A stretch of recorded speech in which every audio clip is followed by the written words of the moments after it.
Hello friend, this is Shalini Srivastava. स्वागत है आपका टीचिंग लर्नर्स में।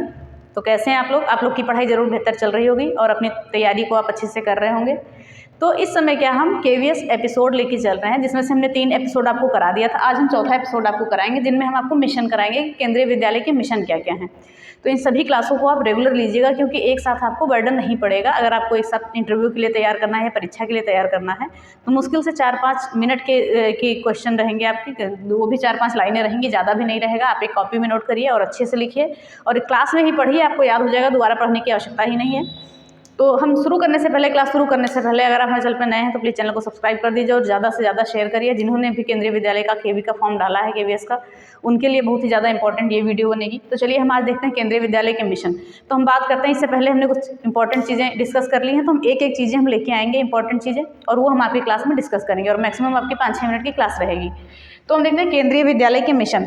तो बात करें केंद्रीय विद्यालय के मिशन की, तो ये मिशन होते हैं 4। केंद्रीय विद्यालय के 4 मिशन होते हैं।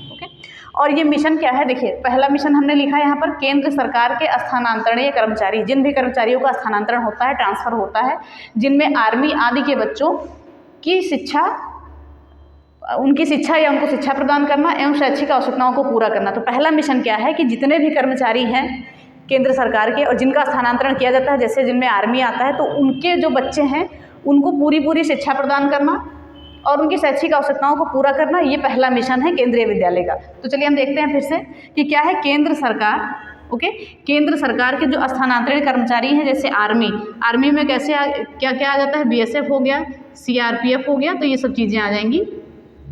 तो यहाँ जो इनके बच्चे हैं, तो इनको क्या है, इनको शिक्षा प्रदान करना और इनकी शैक्षिक आवश्यकताएं हैं, इन्हें पूरा करना, ये पहला मिशन है केंद्रीय विद्यालय का। तो इसको भी याद रखिएगा।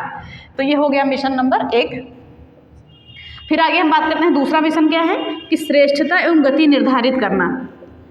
श्रेष्ठता एवं गति निर्धारित करना। किसकी गति निर्धारित करना? श्रेष्ठता एवं गति निर्धारित करना। जो विद्यालय शिक्षा है, विद्यालय शिक्षा के क्षेत्र की श्रेष्ठता एवं गति निर्धारित करना। किसकी? विद्यालय शिक्षा के क्षेत्र की। शिक्षा के क्षेत्र की, विद्यालय शिक्षा के क्षेत्र की श्रेष्ठता एवं गति निर्धारित करना। ये क्या हो गया आपका? दूसरा मिशन हो गया। केंद्रीय विद्यालय का दूसरा मिशन हो गया विद्यालय शिक्षा के क्षेत्र की श्रेष्ठता एवं गति निर्धारित करना। तो ये हो गया दूसरा। अब हम बात करते हैं आगे। तो आगे हम बात करेंगे, यहाँ पे लिखा है सीबीएसई यानी कि केंद्रीय माध्यमिक शिक्षा बोर्ड और NCERT, national council education research and training इत्यादि जैसे अन्य निकायों के सहयोग से शिक्षा के क्षेत्र में नए नए प्रयोग करना। देखिए, जो भी शिक्षा में नए नए बदलाव आते हैं, नए नए प्रयोग करना है, किसके माध्यम से करना है? सीबीएसई और एनसीईआरटी के माध्यम से करना। नए नए प्रयोग करना एवं नवाचार को बढ़ावा देना। यहाँ पे हम लिख देते हैं नवाचार को बढ़ावा देना, ये ज़्यादा सुटेबल होगा। नवाचार को बढ़ावा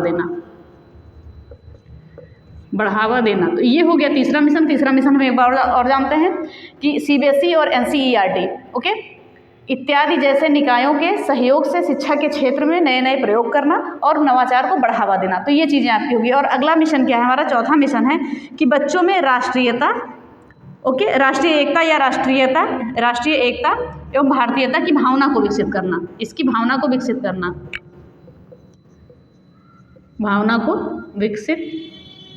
करना, तो ये चीज़ें हो गई, हमारे 4 मिशन हो गए केंद्रीय विद्यालय के। हम एक बार और देख लेते हैं इन मिशन को, ध्यान से देखिएगा। चलिए देखते हैं। देखिए क्या है केंद्रीय विद्यालय के मिशन। 4 मिशन है। पहला क्या है? केंद्र सरकार के जितने भी स्थानांतरणीय कर्मचारी हैं, जो आर्मी इत्यादि, आर्मी में बीएसएफ, सीआरपीएफ, ये सारी चीज़ें आ जाती हैं, तो उनके बच्चों को बढ़िया शिक्षा प्रदान करना और उनकी संपूर्ण शैक्षिक आवश्यकताओं को पूरा करना, ये पहला मिशन है केंद्रीय विद्यालय का।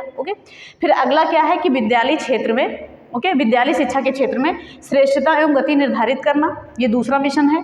तीसरा मिशन है कि सीबीएसई और एनसीईआरटी इत्यादि जैसे अन्य निकायों के सहयोग से नए नए प्रयोग करना और नवाचार को बढ़ावा देना शिक्षा के क्षेत्र में।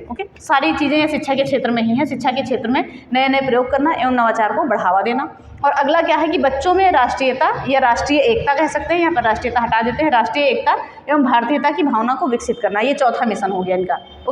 तो ये हो गया मिशन आपका। जरूर आपको समझ में आया होगा, क्लास में कोई खास नहीं है, बहुत सिंपल सी लैंग्वेज में लिखा हुआ है और आसान भी है। तो इन सभी चीज़ों को आप देखिएगा।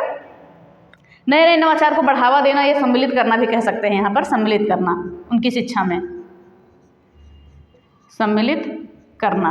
तो ये हो गया आपका मिशन, आपको जरूर समझ में आया होगा। अब हम बात करते हैं इसके प्रार्थनाओं की। केंद्रीय विद्यालय में प्रार्थनाएं कौन कौन सी होती हैं? तो आपके मिशन और प्रार्थनाएं एक ही वीडियो में खत्म हो जाएंगी, तो आप इसको एक बार देख लीजिए। फिर चलिए हम यहाँ पे प्रार्थना लिख देते हैं, हो सकता है कि आ जाए। कौन कौन सी प्रार्थनाएं होती हैं केंद्रीय विद्यालय में, ये भी लिखिएगा। प्रार्थनाएं देखिए, एक प्रार्थना होती है यहाँ पर कि कौन सी है, अस्तो मा सद्गमय तमसो मा ज्योतिर्गमय, एक ये प्रार्थना होती है। अस्तो हिल तो नहीं रहा है, अस्तो मा सद्गमय, अस्तो मा सद्गमय तमसो मा ज्योतिर्गमय, एक ये होती है अस्तो मा सद्गमय। ये पहली आपकी प्रार्थना है।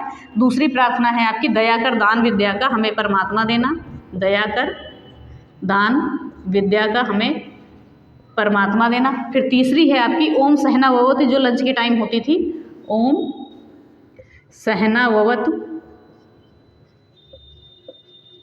ओम सहना भवतु सहनो भुनक्तु, ऐसे करके थी कुछ। तो देखिए प्रार्थनाएं कौन कौन सी तीन है केंद्रीय विद्यालय में, कौन कौन सी तीन प्रार्थनाएं होती हैं। एक अस्तो मा सद्गमय तमसो मा ज्योतिर्गमय, और दूसरी होती है दया कर दान विद्या का हमें परमात्मा देना, और तीसरी होती है ओम सहना भवतु सहनो भुनक्तु सा वीर्यम करवावे तेजस्वनावधीतमस, कुछ ऐसे ही ये पूरा। और माँ विद्विषावे ओम शांति शांति शांति, हम लोग ऐसे ही लंच में करते थे। जब क्या होता था, लंच का टाइम होता था, उससे पहले ये प्रार्थनाएं होती थी। तो आपकी ये प्रार्थनाएं हो गया और ये मिशन हो गया। आई होप आपको समझ में आया होगा, क्योंकि सारी चीज़ें जितनी भी आपकी इंपॉर्टेंट चीज़ें हिला रहे हैं, एक्स्ट्रा कुछ भी हम नहीं बता रहे हैं आपको इसमें, क्योंकि ये बहुत ही ज़रूरी क्लास है और छोटी क्लास है। तो इसको जरूर देखिएगा, ज़्यादा से ज़्यादा शेयर करिएगा। इसी के साथ ये वीडियो खत्म करते हैं। आई होप आपको समझ में ज़रूर आया होगा। तो ज़्यादा से ज़्यादा शेयर करिए, सब्सक्राइब करिए, अगर नए हैं तो चैनल को सब्सक्राइब करिए। इसी के साथ वीडियो खत्म होती है। धन्यवाद, जय हिंद।